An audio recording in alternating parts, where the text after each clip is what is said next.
welcome to another Horror Franchise Wednesday. We're going to talk about Critters 4 in space. There's something about the number 4 that makes franchises go to space, like Leprechaun 4 and Hellraiser 4, Bloodline. Now we got Critters 4, except this franchise makes sense that they went to space because the critters are actually from space, so it makes sense that they went back. But they don't even want to be in space. Their whole mission towards the end is they want to go back to Earth where the food is. So, this movie is directed by Rupert Harvey, which that's the producer of the first one and third one, it says, and oddly enough, did not produce the second one, the best one. And this was also written by the same guy who wrote Part 3, who would go on to write Leatherface and the prequel to the remake and other things too. And this has a better cast than it deserves. They got Brad Dourif in here. They got Angela Bassett. She's in all kinds of things. She's married to Courtney B. Vance. And you got Anders Hove, the guy from the Subspecies movies.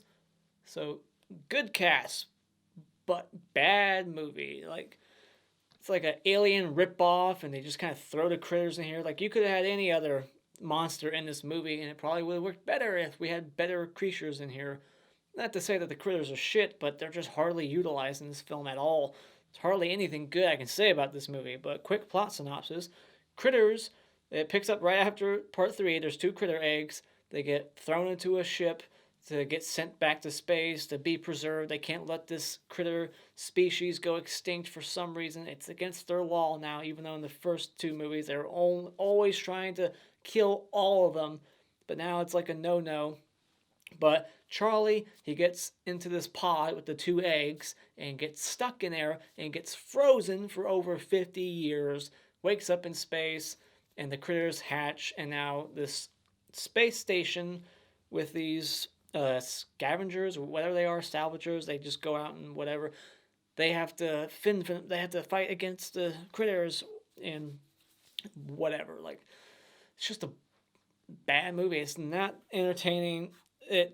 It's very serious. All right, so let's just get through all the cons first because I got a lot. So first up, this movie is, like I said, serious. There's like hardly any comedy in a movie.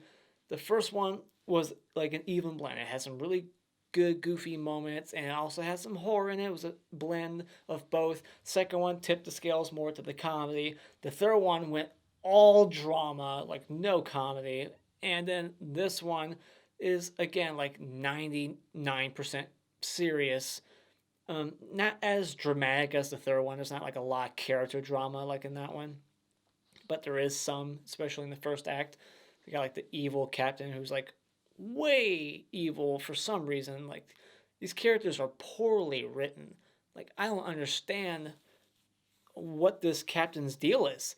Like, what his history is with this one kid, and I don't know. It's just the way these characters were written. They weren't working for me. I didn't care about any of them, once again, except for Brad Dourif. Like, he's terrific in this movie. He's a good actor, and so is a couple of these other ones, but they're not good screamers, I can tell you that. Everyone that screams in this movie, it's such a pathetic scream. Like, they're just not giving a shit. They're not giving it their all when it comes to, like, the scared area of acting. They're like, like when they're being attacked, It's like, I don't believe it for a second that they're scared and that they're even trying to like fight back. It's just some weak acting here and there, but still like good actors in this bad movie that doesn't deserve them. And so yeah, very serious. They put this movie in the future, and they do a very poor job of making it look like the future. Like, the set designs are lazy. Just the futuristic like technology is not inventive at all, unoriginal.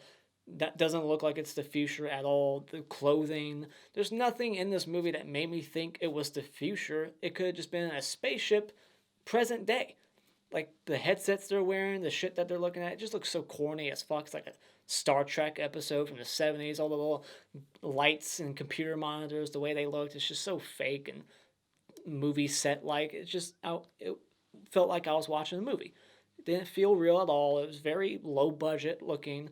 They should have just took the budget from 3 and applied it here. Add more to this movie's budget because it's already a better movie than part 3 in the opening, like 15 minutes. It already feels better made than part 3. And you got some bad, horrid, like CGI at the time. This is early 90s. This is like 92 or some shit. I mean, come on. It's just not necessary to have those shots in the movie. We didn't need it to show like the pod in space, like spinning around. It just looks awful. It looks like a very bad video game. But I know it's a low budget, so I'm not going to shit on it too much, but it just looks awful. It's so bad I had to mention it. This movie has like no score, like no sound to it throughout most. And then out of nowhere in the third act, it just has a Western score because I guess one of the main characters likes old black and white Western movies, like cowboy films, and he has like a Dirty Harry like pistol. It just has like a Western score in the ending towards the end of the film, and it's just like, what? This doesn't fit the tone of the movie, doesn't fit the atmosphere of the film, where it's set and everything. It's like, this is not a Western, this is a futuristic space flick.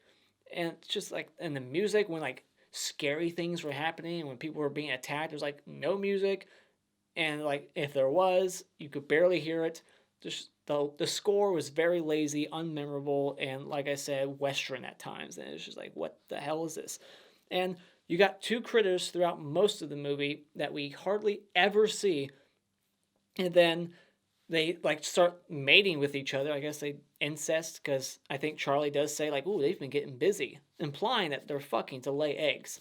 So they lay eggs, and then there's just multiple, and like lots of them in this one room. And then there's like this machine that gets introduced that can like mutate them and then make them bigger, like they did in the first one on their own without a machine. But in this one, you got this futuristic machine that can make them bigger.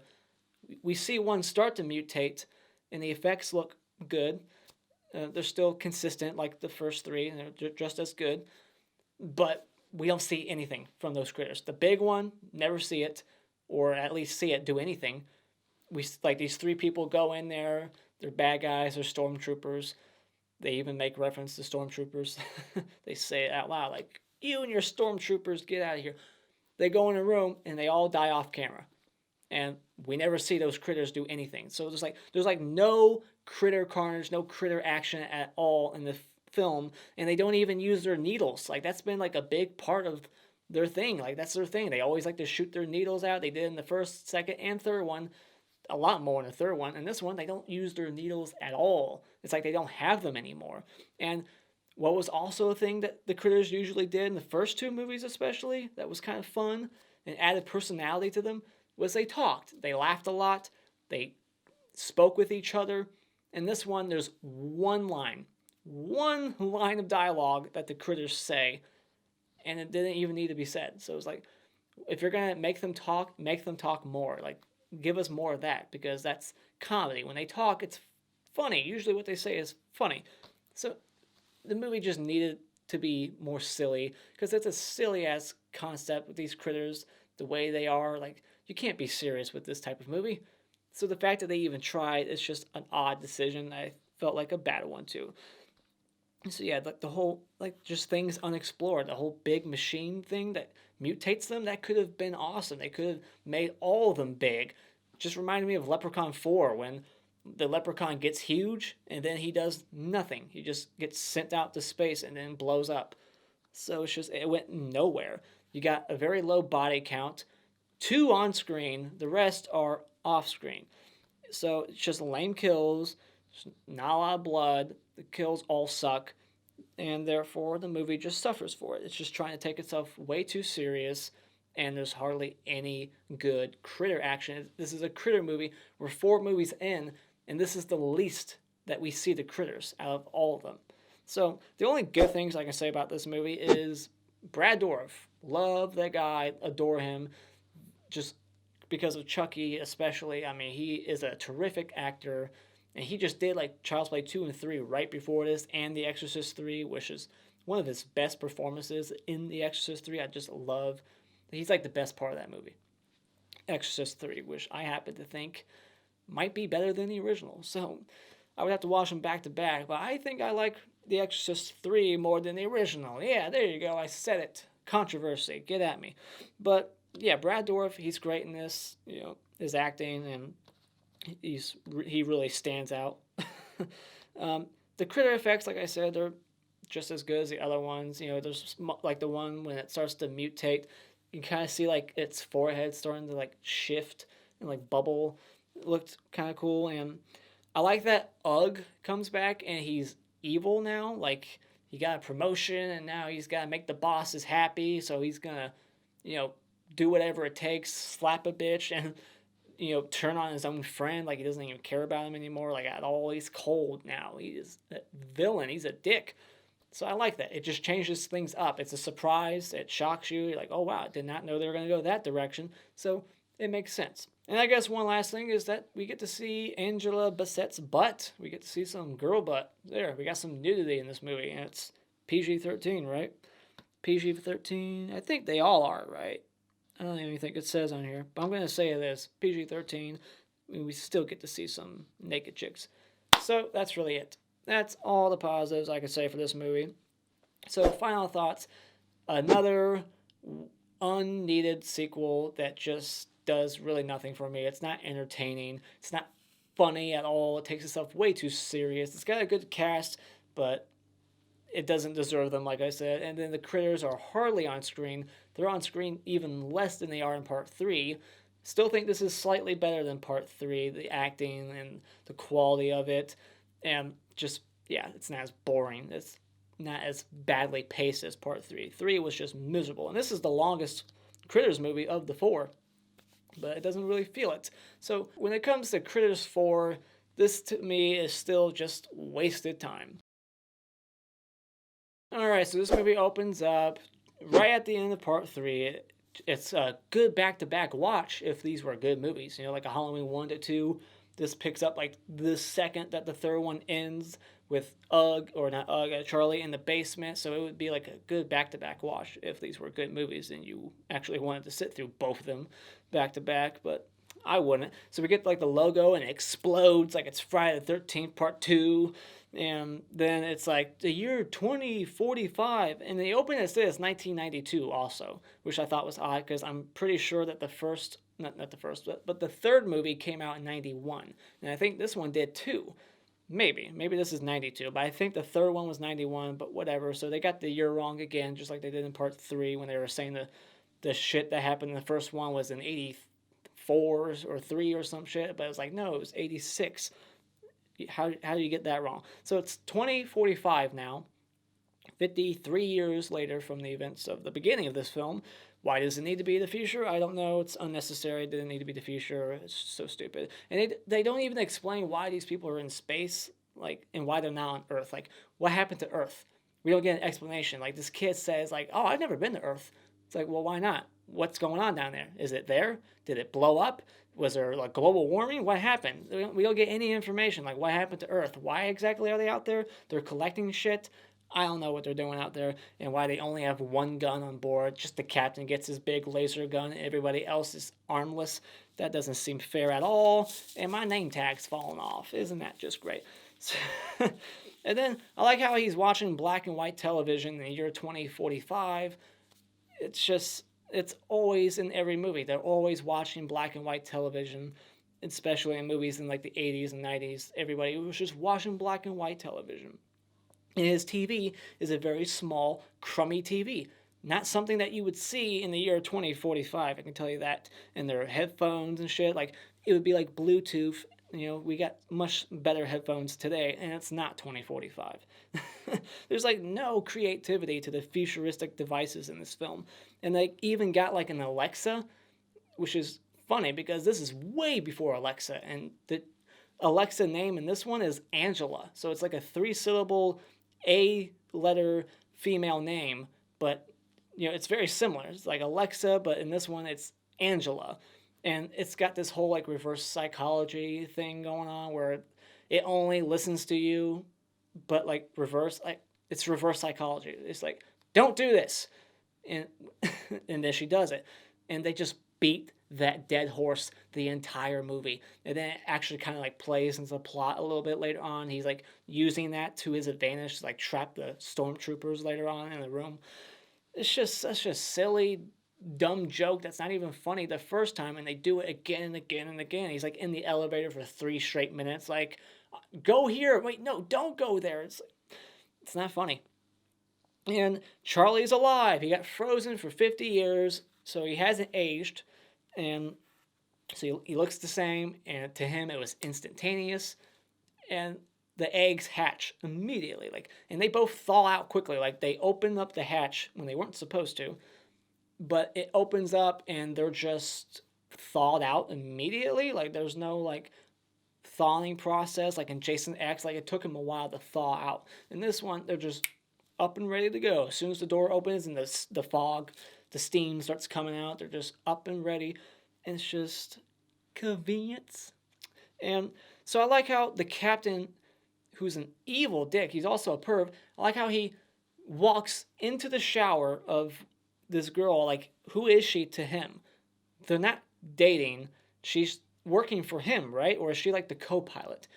They're not together, but he feels like it's okay for him to walk right into the shower with her and just stare at her and then think like, and she's like, come here, like acting like she's okay with it, and then she like sucker punches him in the face, like, get out of here.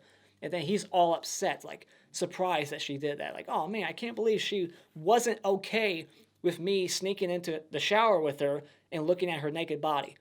And then the other people walk in, the other members of the crew walk in, know what just happened, and they all laugh it off. Like, it's not funny that you got like a Harvey Weinstein leading your team. Like, he's thinking it's okay to go in and do that. And they're all like, oh, that guy. And they just laugh it off because she punched him, I guess. They thought it was funny that his nose was bleeding.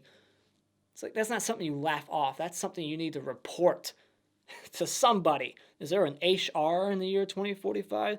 Because that shit is not okay. And then because he got punched in the face, that's why he goes down in a hissy fit and opens up the thing he was told not to open. And he's just so fucking evil out of nowhere. Like, he just beats this one guy over the head, like Ethan, hits him over the head, knocks him out, and then strings him up. Like, takes a hook and like pulls the thing and like raises him off the ground, like just hanging him up. What was he gonna do? Just leave him up there? Was it like his idea of like a prank or some shit? Like, he's very rough with him if that's like a joke, but that was ill intended. Like, he was going to kill him, I bet. He has a gun. He's the only one that has a gun, and he's the most unstable person in that group. But he's the first one to get killed, of course, thank God, because I wasn't crazy about his performance, even though he's been in a lot of movies. I didn't really like him in this movie at all, as a character, or really his acting, line delivery. Like, he's so evil that he does the evil thing with his hands. Like, I've got an evil plan. Like, rubbing the hands together, doing this. Like, that cliche. It's just like, wow. And when he dies, you got only two critters. One of them is like biting his hand. The other one goes in his mouth, and it's a small critter. It's about the size of my fist. It's not that big. So it's about that big. Only like the top like head of it is in his mouth. And his whole mouth looks like the chick from Dream Child when she's like being force-fed by Freddy. His face starts coming out like this, and his neck is like protruding like a fucking frog or toad. Like, he just looks like a frog. His throat just gets huge, and it's a small critter. Like, what the hell's going on down there? It's not like 4 of them were going down like he swallowed a bunch of golf balls or some shit. It just looked silly and did not make any sense. It's illogical. There's only one small critter in the mouth, and we actually see like insert shots of it like eating away at its throat, which I thought was kind of cool. It's the best kill, one of the only kills in the movie, so at least we got that. And so, what else happens in this movie? I've been going all over the place. I barely looked at my notes. They say I a lot, like way too much. Like, I get it, he's a captain. But everybody is saying I. Like, aye, Captain. It was like, okay, stop. Once was enough. Like, I thought they were saying that sarcastically at first, like, aye. No, that's like, that's what they say. Aye, Captain. And So we got this character named Bernie, and he's, I guess, a drug addict. But you wouldn't know that by his performance and the way he's written, the way he's acting. He doesn't look like someone who's like, I need a fix. Anybody got some crack? He's not like Dave Chappelle, like, I'll suck your dick. He's not like that. It's just like totally normal. He's not fidgeting. He's not sweating bullets or anything. He just looks like a normal person, but he keeps like trying to walk away from the group to unlock this pharmacy and get all the pills. And even when they're on the ground, he's still scooping them up off the ground. Like he's going to take them after that. Like the ground's dirty. Now they got germs all over them. That's disgusting. But he's that desperate for pills. He doesn't give a shit that there's germs on him now. Like he's that desperate. He's that much of a drug addict. He needs his fix. But he doesn't ever act or look like someone who needs a fix. But it's just what, like they're all aware of it too. Like even Albert, played by Brad Dourif, he's like, "Oh, I bet you want your fix, right? You need a fix or something." This guy, it's just dumb.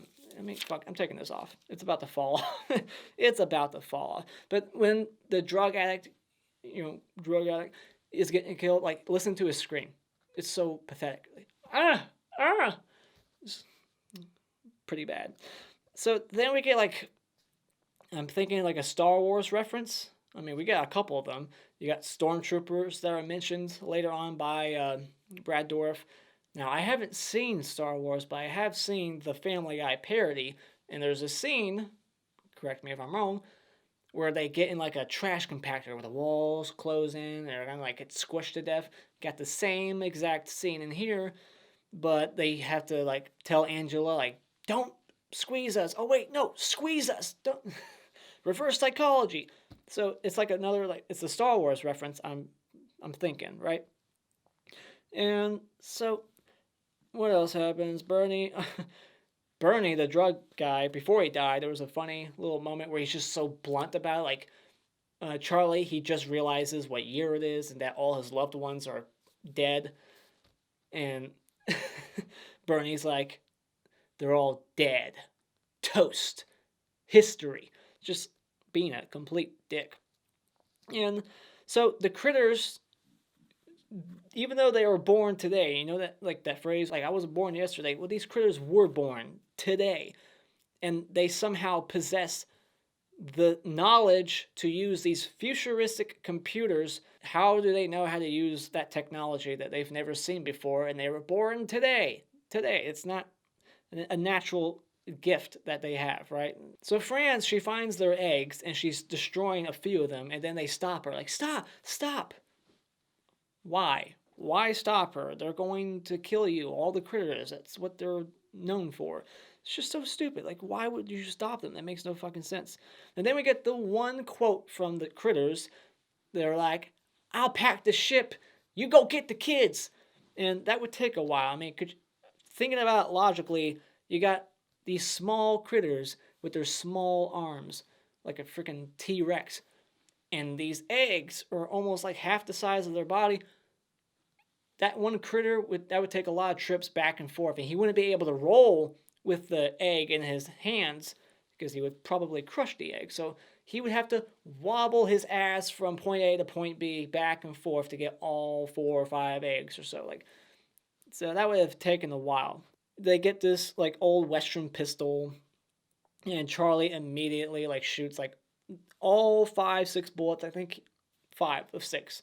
Shoots 5 rounds. He's like missing every shot, but then he finally makes the last one. But in the process of killing the critter, he also kills the ship. So now they're stuck there, and they gotta wait for Ugg and his evil henchman to come by to pick up the eggs.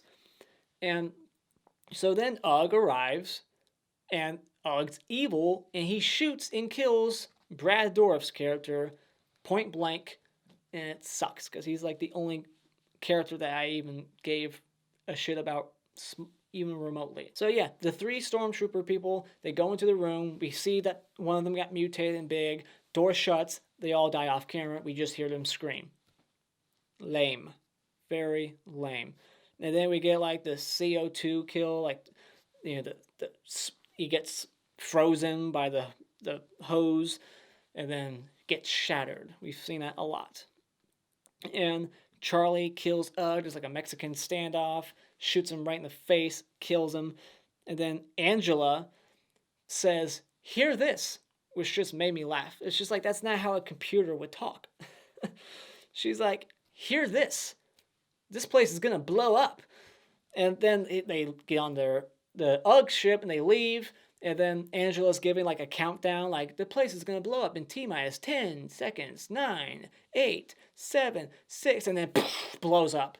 And then they crack a joke about, like, man, even her countdown sucks. Like, which was just like a little tiny moment that made me laugh. That was one of the only couple of moments that made me laugh, was that she only did the opposite of what you said, and she was a terrible countdown giver. So, and then all of a sudden, Charlie's like a 10-year-old in a car, like, don't touch that button.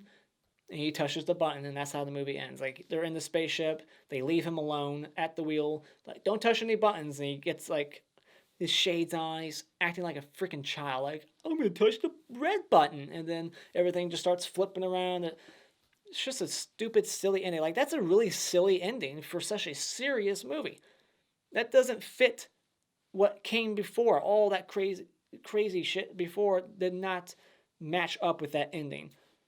It was very silly for everything before it. So it was almost like they had an identity crisis. Like, what do we make this? Do we go very serious, or do we just make it silly? Well, we'll put some silliness in it. It needed more. They needed to inject a lot more comedy into this crappy movie. So yeah, that's the end of it. The Funny Bone Award for funniest moment in the movie is when Charlie shoots and destroys the ship and says, "I can live with that." And the Hockey Mask Award for best character in the movie will be Brad Dourif's character, Albert, because I just love Brad Dourif. And the Clapper Award for best scene in the movie will be the first kill, because I couldn't stand this fucking character. And he will be my Mr. Hinky Award for worst character, is this pervert, peeping Tom asshole, who's for some reason over-the-top evil. And the Mr. Hat Award for best kill will go to that evil captain asshole who gets his throat eaten by a critter while his hand gets chewed on as well. And the Mr. Twig Award for lamest kill will be Albert, because he just gets shot by UGG, and he's the best character, and he deserved a better fate than that. And those are my thoughts on Critters 4. What did you think about this movie? Put all your thoughts of it in the comments below. Next week, I'll talk about Critters Attack, the Shudder exclusive. I think Shudder did that one. Just came out like last year. Haven't seen it yet. So that's going to be the only review in this franchise review series where it will be a first-time watch. So I'm excited for next week's review, to watch that finally for the first time. Hopefully I like it. Hopefully it's better than 3 and 4. I hope it's at least better than 3 and 4. I hope so. So thank you so much for joining me tonight. If you like what you've seen, you can hit this like button, share it with all your friends, and become a Patreon for as little as $1 a month to request movie reviews and support this channel, help it grow, and become a subscriber today just by clicking on my cartoon face in about 5 seconds. And until next time, auf Wiedersehen.